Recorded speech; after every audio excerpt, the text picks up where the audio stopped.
ரிஷபராசிக்கு ஆகஸ்ட் மாதம் எவ்வாறாக அமையப்பெறுகிறதுன்னு பார்க்கலாம். ரிஷபராசியை பொறுத்த அளவில் சனி பகவான் 11ஆம் வீட்டில் திருக்கணிதப்படி இருக்கார். ரொம்ப சிறப்பு. வீடு மனைகள் வாங்கிறதுக்கான வாய்ப்புகளை, நமக்கு உதவி செய்யக்கூடிய வாய்ப்புகளை நம்மளுடைய சுற்றத்தார், நமக்கு ஃப்ரெண்ட் சர்க்கிள் உதவும்.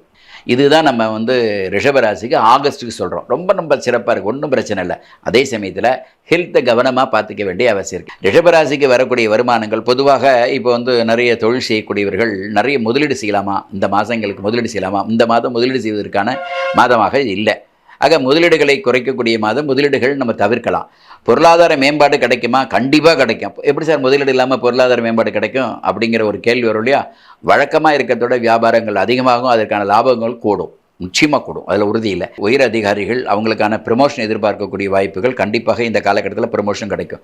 ஐடி ஃபீல்டில் இருக்கிறவங்களுக்கு திரும்ப அடுத்த ஒரு காலகட்டத்துக்கு நம்ம கம்பெனி மாறக்கூடிய சூழல்லாம் இருந்தால் இன்கம் இன்க்ரீஸ் ஆகிறதுக்கான வாய்ப்புகள் இந்த மாதம் கைகூடும்.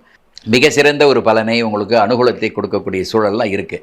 அது மிடில் ஆஃப் த மந்த்துக்கு மேலே வரக்கூடிய காலகட்டம் நல்ல சிறந்த ஒரு பலனை, எதிர்பார்க்கிறத விட அதிகமான முன்னேற்றத்தை கொடுக்கும்.